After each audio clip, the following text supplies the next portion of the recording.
Hello, I'm Jeffrey Mishlove, host of Thinking Aloud. Our topic today is the Sanskrit tradition. My guest is Dr. Dean Brown, a theoretical physicist, Sanskrit scholar, entrepreneur, and translator of the Upanishads and the Yoga Sutras. Welcome, Dean. I'm very glad to be here. It's a pleasure to be with you. You know, I think many people who speak English don't realize that our own language, as well as most Western languages, have their origins in what is sometimes called the Proto-Indo-European language, which is really the same language from which Sanskrit and the Hindu traditions are derived. Yes, English, Russian, Icelandic, French, Greek are all dialects of a mother tongue that's spoken very widely in India and many parts of the world. We think of ourselves as being Western, and we think of India and its culture as being Eastern, but actually they have not only a common linguistic origin, but a common cultural basis as well. Yes, common thought. If we divide East and West, I would put the boundary between India and China, perhaps. But India is Western, by my way of thinking. Well, and Buddhism, which was born in India and then moved to China, bridges that gap as well. So Buddhism is the West that went to the East. There we have an example of how we're much more intimately related to Eastern culture than we think, and many, many, many words in the English language have Sanskrit origins, or origins that are traceable to the Sanskrit tradition and the earlier Proto-Indo-European language. Oh yes, most of the words in English, say, go back either through the Teutonic Northern European Icelandic route to the Sanskrit or the Vedic, and then through the Mediterranean route, the Romance route. Now we think of Sanskrit as a language of mysticism, the language of the Bhagavad Gita, of the Yoga Sutras, of the Vedas, the language in which there's the great equation, Atman equals Brahman. Let's start there. Maybe we can, you could elaborate on that. Well, Sanskrit's an artificial language spoken in the wisdom traditions and in the great hymns. The language spoken in the street in ancient times would be called Vedic. Vedic is a vernacular, and Sanskrit is a synthetic language.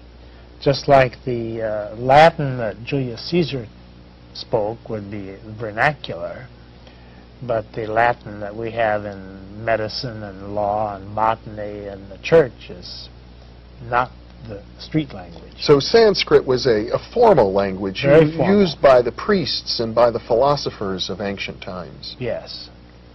And it is very beautiful, but it wouldn't give you much of an idea of what's actually spoken in the bazaar. But there's a lot of abstractions that we find in Sanskrit that have permeated our modern idiom. Concepts like karma, concepts like Brahma. Yes, that's why we think of Sanskrit as a scientific language. Mm-hmm. The terms in Sanskrit are so precise that they're used in the street today in California, for instance, because the English equivalents don't exist. There are many, many words in Sanskrit that describe states of consciousness. States of consciousness, thinking, mentality. There are other languages that have feelings in them, but Sanskrit has precision for thought and consciousness. And metaphysics. And metaphysics, yes. And cosmology. Now, you've translated the Upanishads, very ancient and revered sacred texts. You have described to me how these texts are really to be chanted. They're like poetry in a way, and yet they have a precision to them. Could you read one of those? Yes, there are a couple hundred Upanishads known today, and when the rishis, the teachers, started teaching the Upanishads to the Western scholars a couple hundred years ago or 150 years ago. They were very open in chanting them at first, and then they realized that if they're written down, they lose some of the power. So only about 100 of them have been written, and the rest are still in the verbal tradition. Orally Oral transmitted, tradition, memorized. which is the origin of all wisdom, is in the oral tradition. But to give you an idea of some of the melody in these documents, I picked the beginning of the Isha Vashapanishad.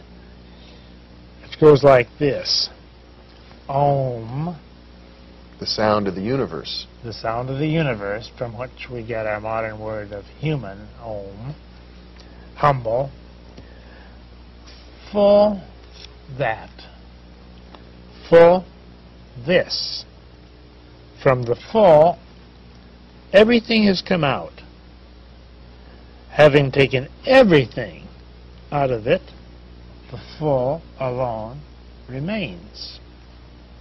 Om Shanti Shanti Shanti. Peace. In the world whatsoever changeful is, all this with the Lord should be enveloped. By that renunciation, support yourself. Do not covet the wealth of anyone. Only for performing good deeds should one desire to live 100 years. Only thus and in no other way will your work not have stains. It actually is in some ways reminiscent of the Old Testament. Don't covet things, do good. Oh yes, the ideas are the same. There is a universal ethic. But then there's something a little deeper in there about non-attachment. Oh yes, the ideas have many layers of meaning. They just go on and on. You can take one of these sutras and dig in it forever. The word sutra is interesting. It's the same word that we have in the hospital. If you sew up a Suture. word, suture, a sutra means a string of pearls. So these ancient poems are called sutras. They're strings of pearls. They're really like They're tied together. nuggets of wisdom. Nuggets of wisdom, right. In a way. And that's why I read it with pauses between the lines, because each line has multiple meanings, and if you pause, it sinks into the subconscious more. Now, I think it's very interesting what you said earlier about the word human. We're all human, but very rarely do we pause to think, what does that word mean? And here you've traced it to a Sanskrit root, Aum, which is the eternal sound of the universe. The eternal sound from which the universe is expressed. So everything that's in the universe is human. Everything that's alive is human.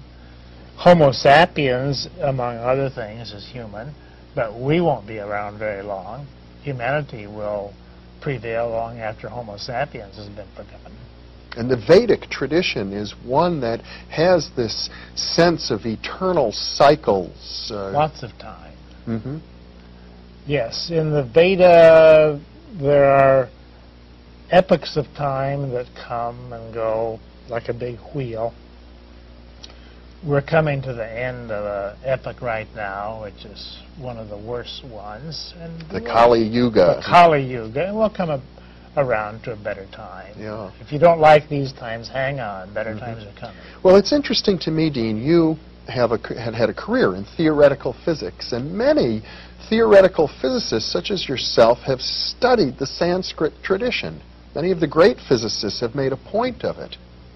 Yes, physicists like the Sanskrit tradition because the cosmologies that were written down, how the universe came about, apply pretty much today. In other words, that there's a sense amongst physicists that the precision, the rigor, the depth of insight amongst the ancient Sanskrit wise people, the rishis, speaks to us today, to the scientific mind. Oh, very much so. The story